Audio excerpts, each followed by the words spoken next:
preestablecidas a cargo del magistrado Hugo Gómez, quien invitamos en este momento a hacer su presentación.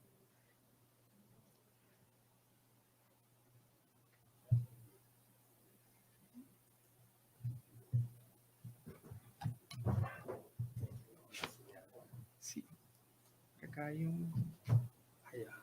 Oye, que yo voy a hablar de esto, mira. Con esto lo muevo. Sí.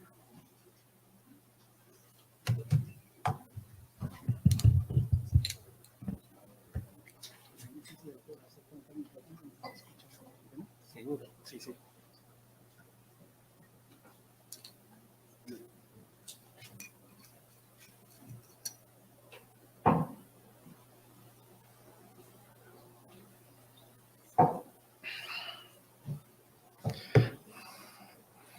Iba a hablar sobre los contratos de franquicia y las infracciones marcarias. En todo caso, si esto lo corro rápido, quizá en los últimos minutos pueda hacer una referencia sobre eso, que tiene unas aristas muy interesantes en la relación que hay entre lo que significa el ejercicio de la potestad sancionadora cuando estamos ante derechos disponibles. Así que voy a ver los últimos minutos para aprovechar algo de eso. Porque en verdad lo que vengo a hablarles de esta mañana es sobre una propuesta que ha efectuado el Tribunal de Justicia de la Comunidad Andina, el denominado precedente de observancia obligatoria en materia de interpretaciones prejudiciales.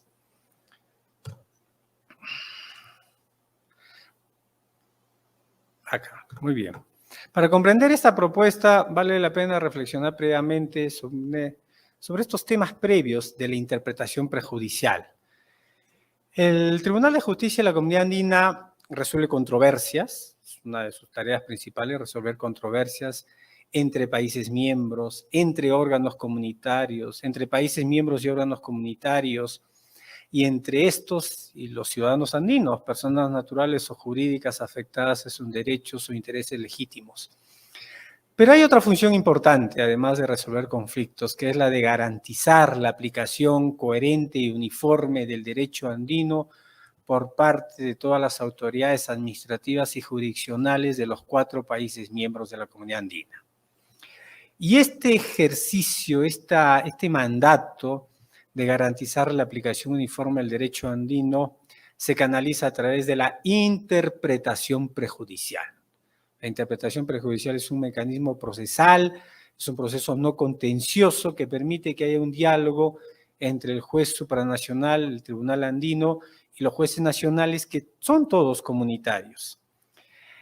Esta figura de la interpretación prejudicial tiene 2 modalidades, la obligatoria y la facultativa. La obligatoria consiste en lo siguiente. Cuando un juez nacional va a resolver una controversia aplicando el derecho andino y este juez nacional es de única o última instancia, es decir, sus fallos no son susceptibles de ser revisados por una instancia superior, tiene la obligación de solicitar interpretación prejudicial al Tribunal Andino. Esa es la obligatoria. Repito, va a resolver una controversia aplicando el derecho andino, porque si va a aplicar la controversia aplicando el derecho nacional, no tiene por qué solicitar interpretación prejudicial al Tribunal Andino. Pero si para resolver la controversia tiene necesariamente que aplicar el derecho andino, alguna disposición en materia de derecho autor, de propiedad industrial, de acceso a recursos genéticos, de la protección de los obtentores de nuevas variedades vegetales, cualquiera de estos temas vinculados a la propiedad intelectual, y es un juez cuyo fallo ya no va a ser revisado, entonces tiene que suspender el proceso judicial, está obligado a suspender el proceso judicial y solicitar al Tribunal Andino interpretación prejudicial, quien a través de este mecanismo le va a orientar, le va a explicar el contenido y alcances de la norma andina y también, que es lo que se viene haciendo en los últimos años, va a absolver consulta. Los jueces formulan muchas consultas. ¿Qué sucede si esto ocurre aquí? ¿Qué pasaría en este escenario?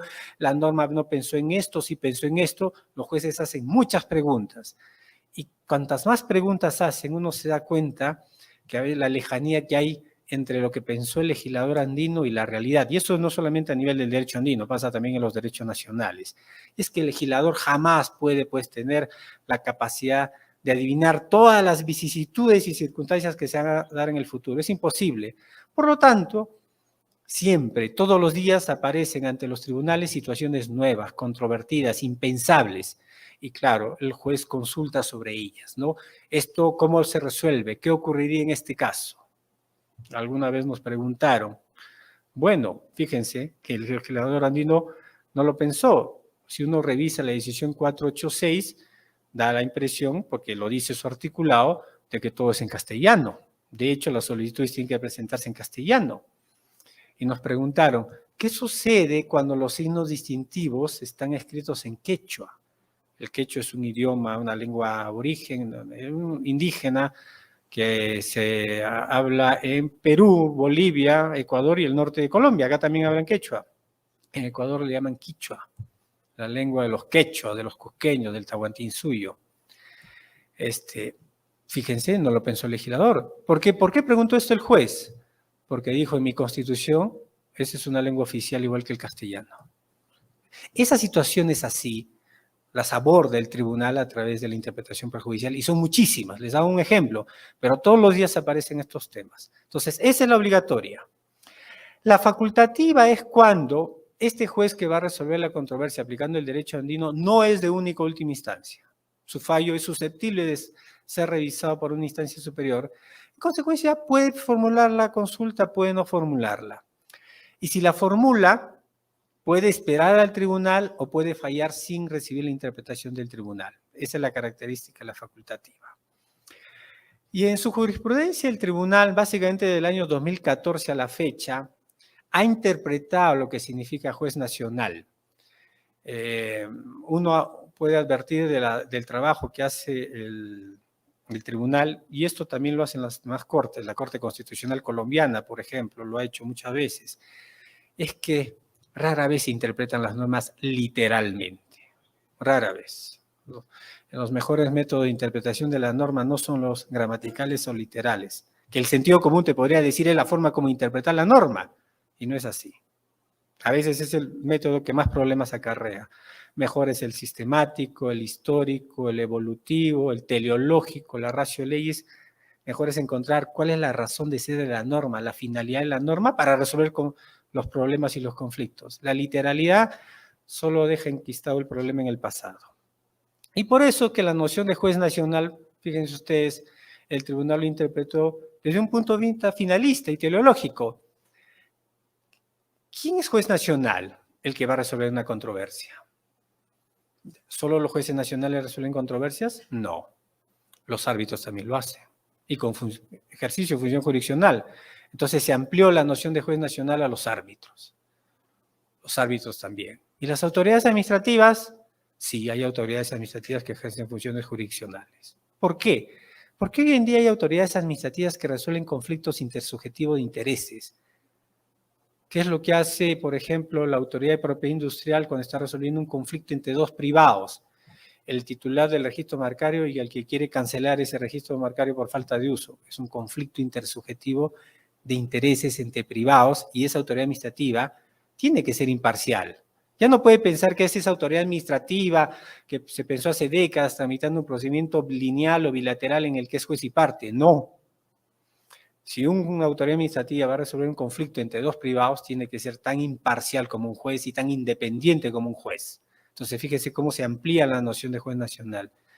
Y hace poco, inclusive, hemos ampliado aún más la noción de juez nacional al reconocer que las autoridades aduaneras pueden solicitar interpretación prejudicial facultativa al Tribunal Andino. Bien. El número de interpretaciones prejudiciales ha ido incrementándose año tras año, año tras año. Fíjense nomás lo que se ve en la pantalla. Entre 1984 y el 2014, durante 31 años, el tribunal recibió 2.769 solicitudes de interpretación prejudicial. Y solo los últimos 7 años, 4.158 solicitudes. Es decir, los últimos 7 años, el tribunal ha recibido 150% más de solicitudes que los 31 años precedentes. Voy a hablar de 3 épocas. Esta primera época es entre el año 2008 y el 2013. El tribunal esto lo resolvía con los recursos presupuestados. Vale la pena mencionar que el tribunal tiene un presupuesto de $1.170.000 congelado desde el año 2008 hasta la fecha. O sea, yo no conozco una entidad pública o organismo internacional que por más de 14 años tiene un presupuesto congelado. Es el caso del Tribunal de Justicia de la Comunidad Andina. Y lo digo en todos los foros, inclusive si en los foros están los ministros de Comercio Exterior y los cancilleres, que me han escuchado a cada rato quejarme de esto. Pues bien, con los recursos presupuestados, uno puede ver que había cierta armonía entre lo que se recibe y lo que se absuelve, es decir, entre las consultas recibidas que están en rojo y las consultas resueltas que están en azul. Fíjense, en el año 2008 se recibieron 131 interpretaciones y se resolvieron 131 interpretaciones, o sea, un buen número. Y luego vemos que ahí hay algunas variaciones, pero son números manejables. Hacia el 2013 recibió 265 solicitudes de interpretación prejudicial y resolvió 237. Ahí uno puede haber un déficit de unas 30, pero el año previo, cuando resolvió 219 y resolvió 276, estamos hablando de casi 50 de superávit. Entonces, se van compensando año tras año. Esto cuando el tribunal utilizaba los recursos presupuestados. Pero luego esto cambia dramáticamente. Y miren el incremento. Ya no estamos hablando como en los años previos que recibía pues 131, 133, 150, 132 solicitudes de interpretación prejudicial. Fíjense que ahora estamos hablando de un número mayor. Estamos hablando de que recibe 325 solicitudes, 691 solicitudes, 737 solicitudes. El Tribunal Andino es una corte muy pequeña, muy chiquita. 4 magistrados, 4 abogados asesores, un jefe administrativo financiero y un secretario. No hay más. Eso es todo lo que hay. Estoy seguro que los magistrados amigos que acá me acompañan tienen un staff más grande. El magistrado Sánchez seguramente debe tener de 5 para arriba asesores. La magistrada de la Corte Civil, de la Sala Civil de la Corte Constitucional también más. El propio magistrado Vergara nos contó que cuando estaba en el Consejo de Estado tenía un equipo más grande. Entonces imagínense, magistrados del Tribunal Constitucional con esta carga procesal y solo tienen de apoyo un abogado asesor. No hay más. Se incrementa el número significativamente. ¿Cómo el tribunal pudo lograr esto? Porque utilizamos recursos adicionales. Se contrataron a unos consultores. Estos consultores eran 4, ganaban $3.000. Estamos hablando de $144.000 al año. Eso nos costó. Eran unos ahorros que tenía el tribunal. Pero el tribunal tenía que escoger. O se incrementaba, ¿no?, la mora judicial, se incrementaba el stock, o utilizábamos esos recursos. ¿Y en quién se pensó? Pues son los usuarios, pues, los ciudadanos que tienen sus procesos internos y que están esperando que el tribunal envíe la interpretación prejudicial. Eso se pensó. Y en consecuencia se utilizaron esos recursos adicionales. Y eso permitió, fíjense, atender que en el año 2015 se reciben 691 solicitudes, pero se resolvieron 475. El 2018 se recibieron 737, se resolvieron 604. El 2019 se resolvió 728 interpretaciones perjudiciales, se resolvieron 624, pero fueron porque se utilizaron los recursos adicionales. Y en estos años, el tribunal empezó a solicitarle a los países miembros, tanto a las cancillerías como a los ministerios de comercio, porque he invitado al ministro de Comercio para que esté aquí presente, porque ella que me escuche esto, pero no está. No nos hicieron caso. Todo lo contrario. En lugar de incrementar el presupuesto, nos dijeron bajen sus gastos. Bajen más sus gastos. Increíble. Y eso es lo que viene pasando. Medidas de austeridad tuvimos que implementar por pedido de los países. Entonces, fíjense ya cómo la curva va cambiando. Porque lo que ven en azul es la producción vigente del Tribunal de Justicia de la Comunidad Andina. 437 casos pudimos hacer en pandemia, pero el 2021 349. A la fecha vamos en 143, pero vamos a acabar posiblemente, según los cálculos proyectados, en 285. Ahora ustedes pueden comparar las 3 épocas.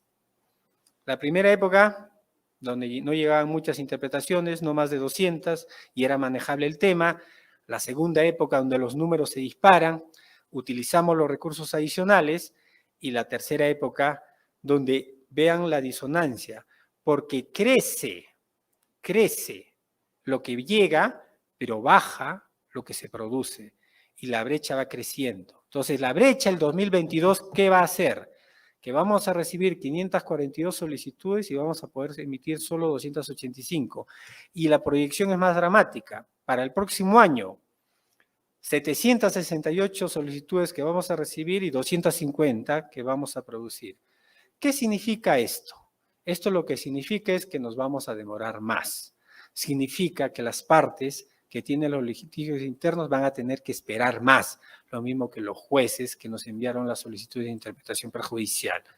¿Quiénes pierden con esto? Los usuarios del Sistema Andino de Solución de Controversias. Avisorando esto desde hace años, el 2019, en marzo del 2019, planteamos la propuesta del presidente de observancia obligatoria. Una propuesta que no genera costo alguno para los países ni para los usuarios del sistema. ¿En qué consiste esta figura del presidente de observancia obligatoria? Me quedé. ¿En qué consiste esta figura del presidente de observancia obligatoria?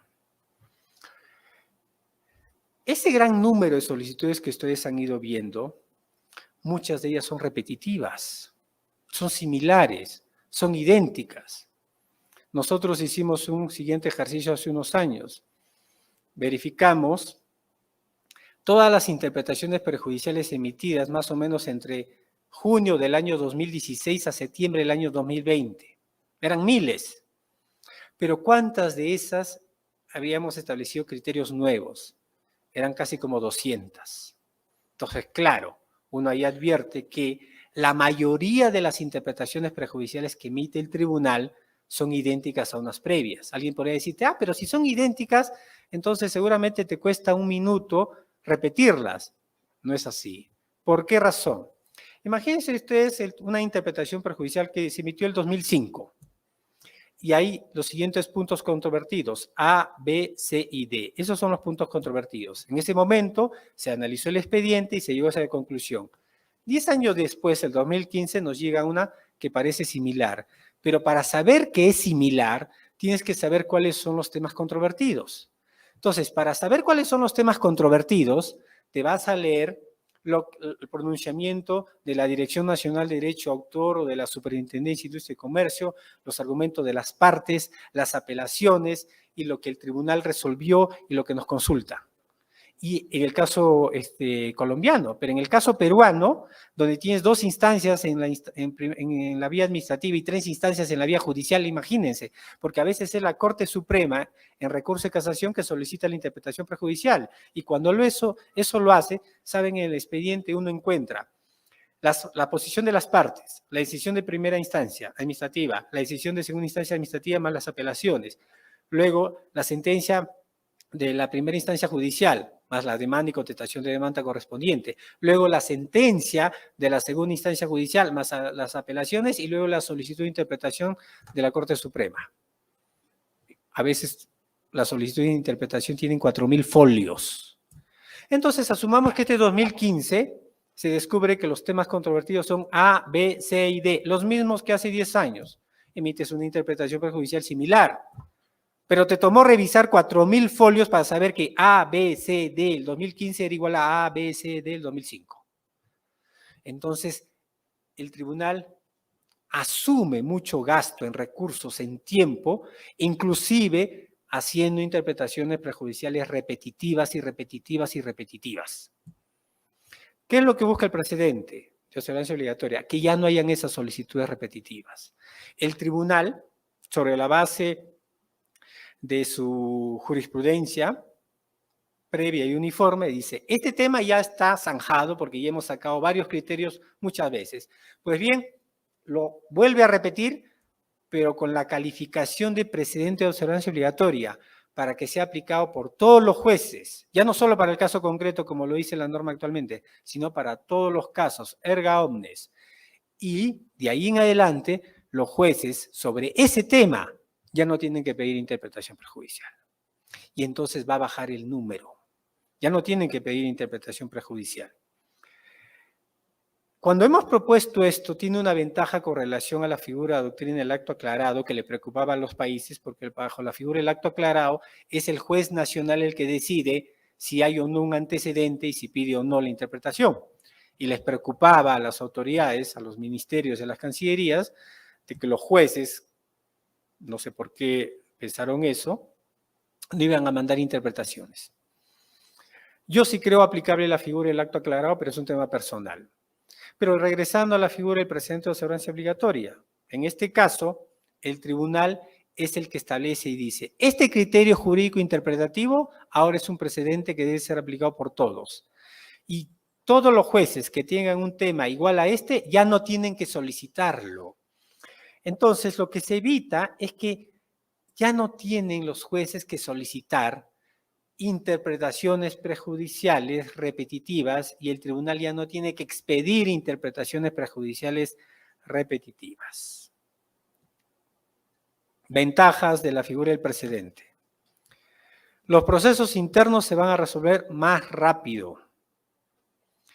Y el tribunal va a emitir interpretaciones solo sobre los temas nuevos, los temas complejos, los temas sobre los cuales los jueces hacen preguntas. Entonces, todo aquello que es novedoso, complicado, complejo, o que justifica que absolvamos preguntas porque el juez ha pensado en escenarios nuevos, eso se resuelve. Pero ya no estamos hablando de 700, 800 solicitudes de interpretación al año. Estamos hablando de 50, 100, 150. Ese número manejable en el cual el tribunal, con los recursos que tiene, puede atender todas estas solicitudes. Se descongestiona la carga procesal del tribunal y además va a poder resolver mucho más rápido los otros procesos judiciales que tenemos, las acciones de nulidad, las acciones de incumplimiento, las acciones laborales, los recursos por omisión, que los hay. Entonces, pero los más beneficiados, y con esto termino, son los usuarios del sistema andino de solución de controversias. ¿Me queda algo de tiempo? Ya estoy fuera. No lo sé, para atender lo del contrato de franquicia. Si no, lo conversamos luego. Muchísimas gracias.